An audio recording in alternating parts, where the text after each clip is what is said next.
What the is going on? Manny Ortiz? What are you doing, man? No, this is not what it looks like. It's not what it looks like. It looks like Jordan crawling in the fetal position, crying, man. Oh, jeez. What is going on? He means nothing to me.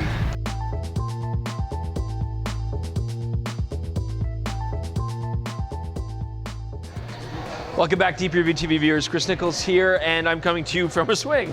First time ever in our history here on the show. And I'm actually joined by Richard Butler. Richard, why don't you have a seat here on the swing? Here, I'll hold this. There we go. All right.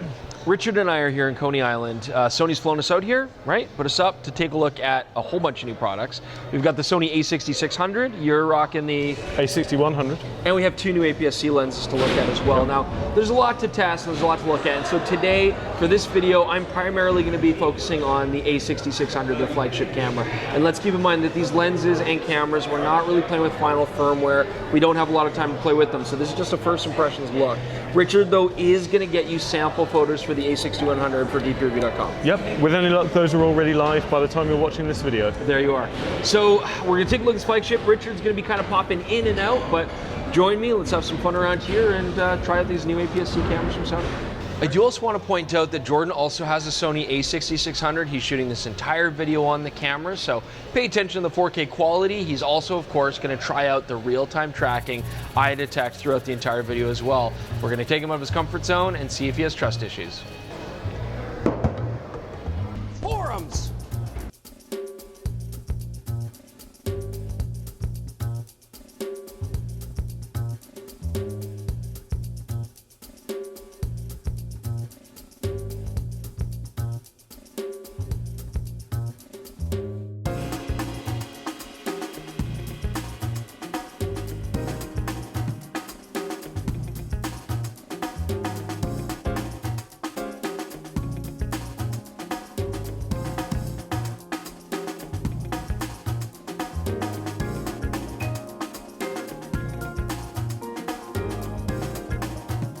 So at first glance, the a6600 looks like all the other Alpha APS-C cameras. That is until you really get it in your hand, you notice that grip is quite a bit different.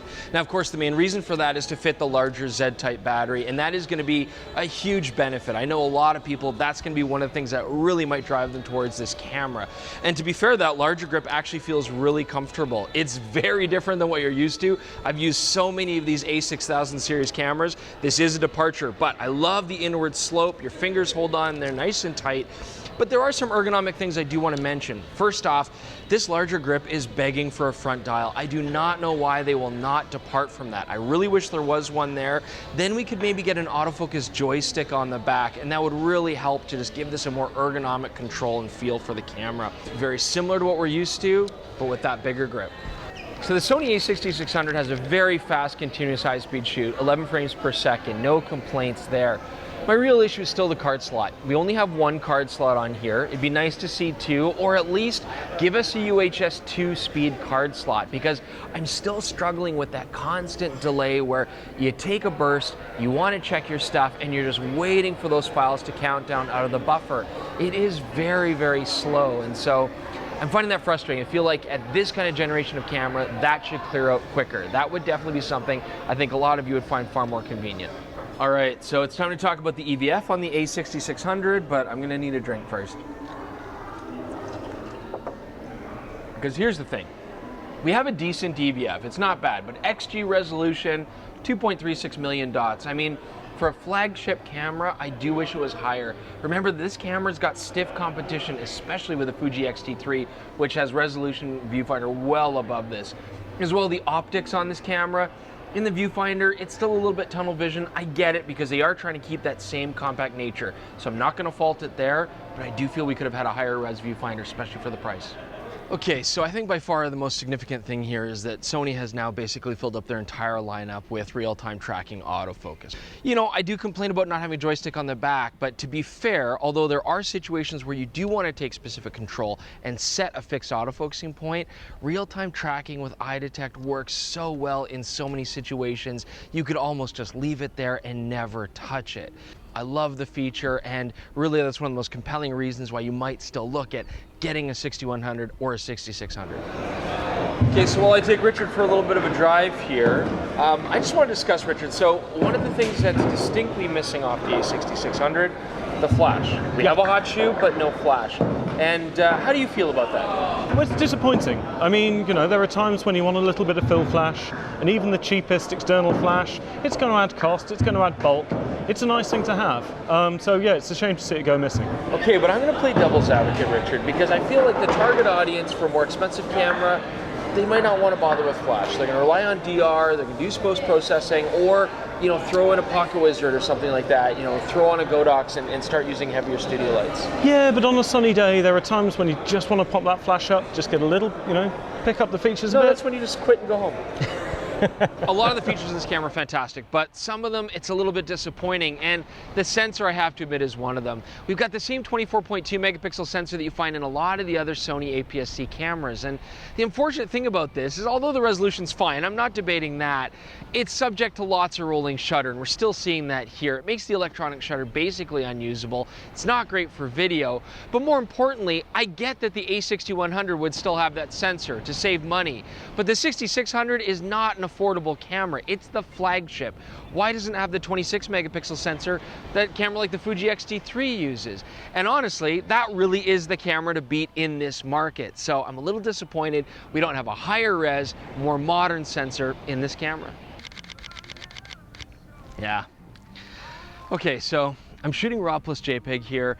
Of course, 10 frames per second, 11 frames per second is great, but I'm only getting about 41 to 42 shots. Now, that's not bad. It's more that it just takes a really long time to clear. I'm at 30, 29, 28. Got a V60 card in here. It's nice and fast. It's not cutting it. So being a flagship camera, this should go without saying, and we do have a rainy day today. This camera and these lenses, the two new lenses, the 1655 2.8 and the 70 to 350, are weather sealed kit. It's raining on the camera, it seems fine, but you know, looking at the bottom of the battery door, all I do see is plastic seals. I don't see any rubber gaskets.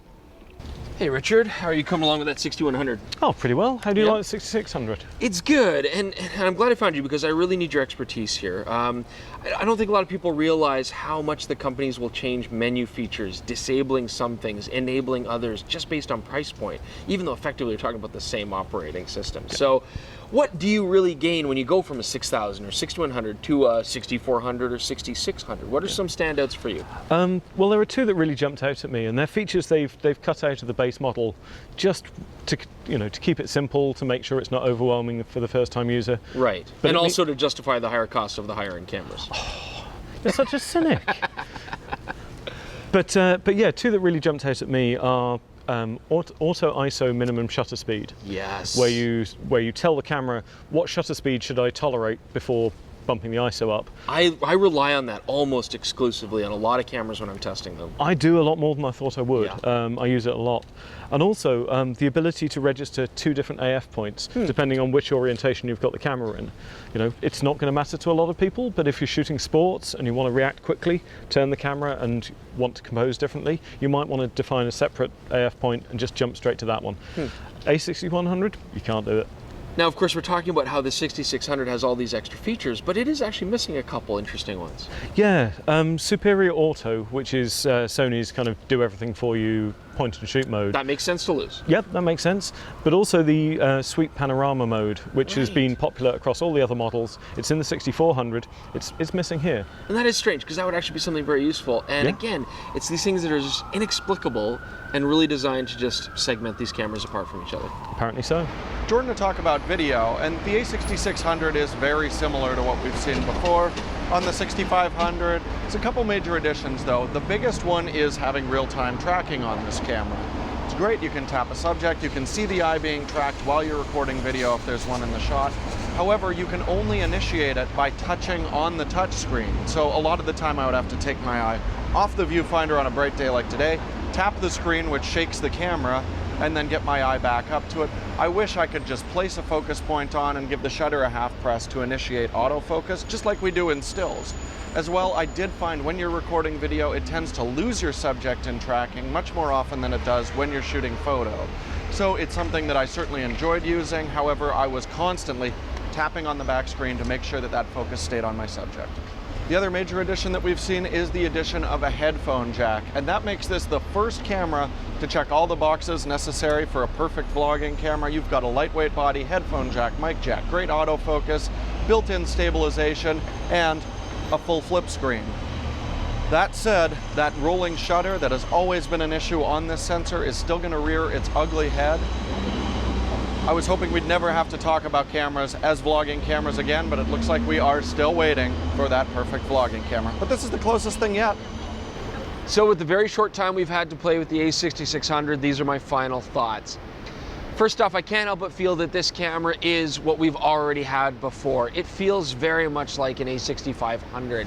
And we're really only looking at two major improvements. They are big improvements. We've got the real-time tracking autofocus, which I love, and we have a Z-type battery now, which I think is a great move. I mean, we're getting one extra custom button, but we're trading that for the flash, and I think a lot of people would want to see that reversed. This really is just an evolution of their lineup. It's nothing revolutionary.